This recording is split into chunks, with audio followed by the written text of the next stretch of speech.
Welcome everyone to another deep dive. Today, we're heading into some really fascinating territory where archaeology, digging in the dirt meets ancient scriptures.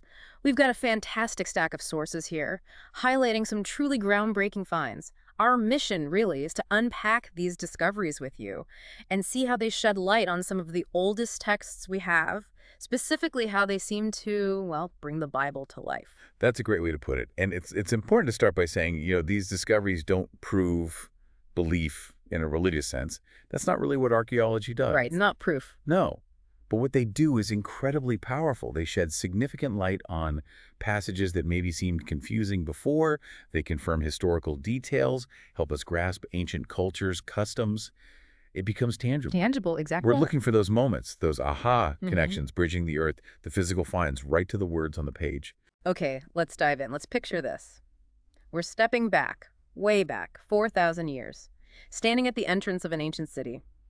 Our first stop is Abraham's Gate. It was uncovered back in 1979 at Tel Dan. That's an old Canaanite city up in northern Israel. And this isn't just, any old gate. No, it's this impressive 4,000-year-old triple arch entrance made of mud bricks sitting on these big basalt stones. They call it Abraham's Gate because, well, it was standing right there when Abraham might have actually entered the city. And the connection to Genesis is pretty direct, isn't it? It really is. Genesis 14 tells us Abraham chased Lot's captors all the way to Dan, fought them, got Lot back. This gate, he would have passed right through it. It's remarkable, isn't it, how something physical like that gate suddenly makes an ancient story feel so present. It grounds it, tells you these events, these narratives, they're rooted in a real world we can still, touch. Yeah, you can almost imagine him there. It really anchors that story. And staying in that same era, Abraham's time, there's another find that takes us even deeper, Melchizedek's altar. Ah, yes, the 2019 discovery. Below the city of David. Right. Down at the Canaanite level of ancient Jerusalem, archaeologist Eli Shukran found this 4,000-year-old altar. It's got everything you'd expect for sacrifice back then, a platform, even a channel for blood. But the really striking part Was the pillar. They found a standing stone, a pillar, just like the one Jacob describes in Genesis after his dream. The ladder to heaven. Genesis 28. He sets up a stone, pours oil on it. Exactly. And the archaeologists think Melchizedek, the high priest Abraham met, might have set up this very pillar found at the altar. It's fascinating because it points to these shared ancient practices, marking sacred spaces with pillars. It makes Jacob's personal account in Genesis fit right into that broader cultural context, makes it feel very real for its time. Connecting Jacob's dream to a physical artifact through Melchizedek. Wow. Okay, so from these, let's say, more foundational moments, we jump into something really dramatic. Jericho, the Battle of Jericho, one of the most iconic, maybe controversial stories. Definitely. The Bible paints this picture of a heavily fortified city. The first one, the Israelites attack after crossing the Jordan, maybe around 1400 BCE.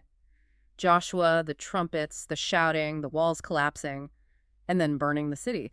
Joshua 6 lays it all out. And the text even adds that detail about it being spring harvest time. Right. So what did the digging actually turn up? Well, massive double city walls were found. And get this, houses built in between the walls, just like the story of Rahab mentions. That detail is quite specific. It is. And they found a section of wall where the houses were intact, even though the rest was destroyed, plus clear evidence of a massive fire. But maybe the most compelling thing, large amounts of stored grain, harvested grain, burnt to a crisp. And that's where, you have to acknowledge the debate among archaeologists about the exact date.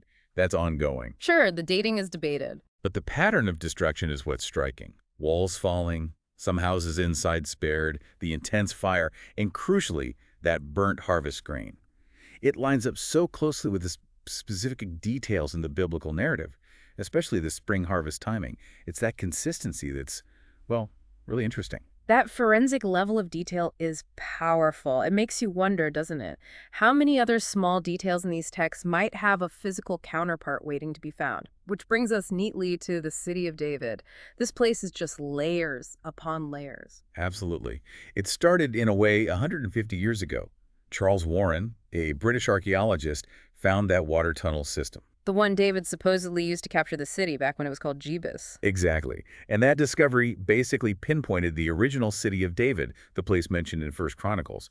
Today, it's the ancient core of Jerusalem, probably one of the most heavily excavated sites in Israel. And they keep finding more, right? More water tunnels, like Hezekiah's famous one. Hezekiah's tunnel, yes.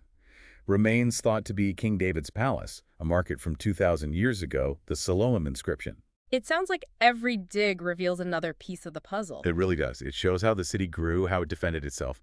And speaking of defense, that leads us to Hezekiah's broad wall. Ah, right. King Hezekiah. This was built, what, around 721 BC? Correct. Right after the Assyrians conquered the northern kingdom, you had thousands of refugees pouring into Jerusalem. So the city suddenly got much bigger. Exactly. And Hezekiah needed to protect this new, expanded area, especially the Western Hill, from the looming Assyrian siege led by Sennacherib.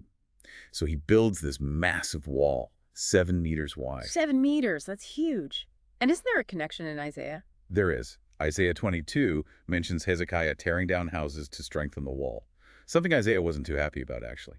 So the archaeology confirms the wall, and the text gives us the context, the reason, and even a contemporary reaction to it. Precisely. And finding that wall was significant because it settled a debate. It proved ancient Jerusalem was much larger than just that narrow ridge of the original city of David. That's amazing, seeing how history, politics, prophecy, and archaeology all intersect. Which brings us to something even more personal, the seals of Jeremiah. Oh, the bullae. These are fascinating. Tiny little things. Yeah, miniature clay seals, right. Stamped with signet rings. Thousands found in the city of David, many from Jeremiah's time, late 7th, early 6th centuries BCE. But 2 are particularly stunning. They have names on them. Gedaliah, son of Pashur, and Jekukal, son of Shelemiah. And here's the connection that gives you chills. You open the book of Jeremiah, chapter 38, verse 1. And those 2 names appear consecutively. Exactly. And the text says these are the very ministers of King Zedekiah who accused Jeremiah and had him thrown into a muddy cistern to die. Wow. So you're holding a tiny piece of clay, maybe with a fingerprint on the back, stamped with the name of someone directly involved in this intense biblical drama. It's like reaching back and touching that specific moment just before Jerusalem fell and the first temple was destroyed. It validates the existence of these figures right down to their names. Incredible. A direct link. Okay, from official seals to something maybe more personal, used for protection or devotion. The Priestly Blessing Amulets. Discovered in 1979, these are really special. 2 tiny silver scrolls found in a burial cave near the Old City. And they date back to the First Temple period, so 650, 587 BC. That's right, and they are tiny. Imagine trying to unroll these fragile silver sheets after millennia. Must have been painstaking work. What did they find written on them? When they finally unrolled them carefully, they found minuscule Hebrew writing. And the text was astonishingly similar to the priestly blessing for the book of Numbers. Number 6. The Lord bless you and keep you. That very blessing. These might actually be the oldest fragments of biblical text ever discovered. From the Hebrew Bible, anyway. One uses the divine name, YHWH, twice. The other talks about YHWH driving out evil. And they were probably worn like jewelry. Likely worn as amulets, yeah. For protection, for blessing. It gives you a real sense of personal faith and practice from that long ago. That's fascinating. Daily life and faith intertwined. Okay, let's shift periods now into the New Testament era. Let's talk about the southern steps in Jerusalem. Ah, the steps leading up to the Temple Mount. A major site. Huge, right? 200 feet wide. And the reason they're such a highlight for visitors is the strong belief, the high probability, that Jesus himself walked on these very steps. Pilgrims certainly did. They had to ascend these steps 3 times a year. Passover, Pentecost, Tabernacles, as Moses commanded in Deuteronomy. After ritual cleansing, right. Then up the steps to enter the temple complex through the Hulda Gates, which you can still see traces of. Exactly. And they're also called the teaching steps. It's very plausible this is one of the places Jesus would have taught his disciples, debated with the rabbis. John's Gospel seems to hint at this.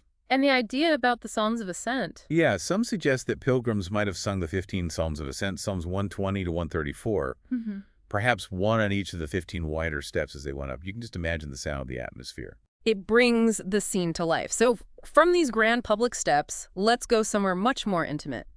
St. Peter's house. In Capernaum. Jesus' base of operations in Galilee, according to the Gospels. Right. Archaeologists found a first-century house there underneath a later Byzantine church, and the evidence points to it being Peter's home. The home where Jesus likely stayed while ministering there, as Matthew's Gospel suggests. What was it like? Just a simple fisherman's house. Pretty much. Humble, rough stone walls, probably an earthen roof, small rooms around open courtyards right near the Sea of Galilee. But what's really fascinating is what happened to the house over time. It became something else. It seems it became a gathering place for early Christians. There's evidence it was treated differently, plastered walls, and crucially over 100 inscriptions scratched into the plaster. Inscriptions? Like what? Things like, Lord Jesus Christ, help your servant, mentions of Peter. It strongly suggests this became one of the very first house churches, a private home transformed into a sacred community space. Wow, the birth of the church, right there in Peter's living room, essentially. It gives you an incredible glimpse into those very early formative days of Christianity. Before buildings, it was about people gathering in homes. Amazing. Okay, to wrap up our tour of these incredible discoveries, we have to mention the big one, the Dead Sea Scrolls. Arguably the most famous archaeological discovery relating to the Bible in the 20th century. First found totally by accident, right? 1947, a Bedouin shepherd near Qumran by the Dead Sea. That's the story.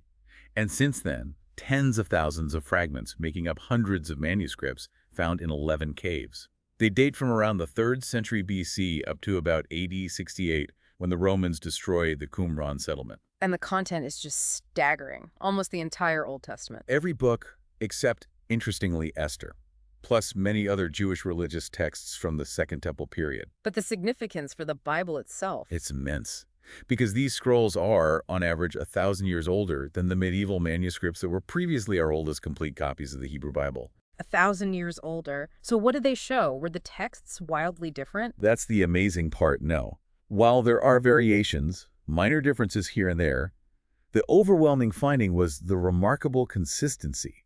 The text had been preserved incredibly faithfully over a millennium. So it powerfully confirms the text, the wording that we find in our Bibles today. In a very significant way, yes. It speaks volumes about the care taken by ancient scribes. And, as you noted earlier, the timing of the discovery, right around the establishment of the modern state of Israel, is something many find quite profound. So as we pull all this together, ancient gates, altars, city walls, these tiny seals, amulets, steps, houses, scrolls. Yeah. What's the big picture? I think the big picture is that archaeology provides this incredible illumination. It doesn't set out to prove faith, as we said. Right. But it does corroborate historical accounts. It clarifies cultural practices we read about, and it confirms the surprising accuracy of these ancient texts. It makes the past feel incredibly real, tangible. Yeah, tangible is the word. You feel like you can almost reach out and touch that history. These finds really bring the setting of these ancient narratives to life. Exactly. It allows us to connect with the people, the events, the world behind the text in a much deeper, more grounded way. So here's something to think about as we close. Consider how these physical objects buried for thousands of years can suddenly reappear. They surface and speak volumes, don't they? Not just about history, but maybe about that enduring human search for meaning, for connection across huge spans of time. Makes you wonder what other truths, maybe even more profound insights, might still be lying dormant, just waiting to spring out of the earth.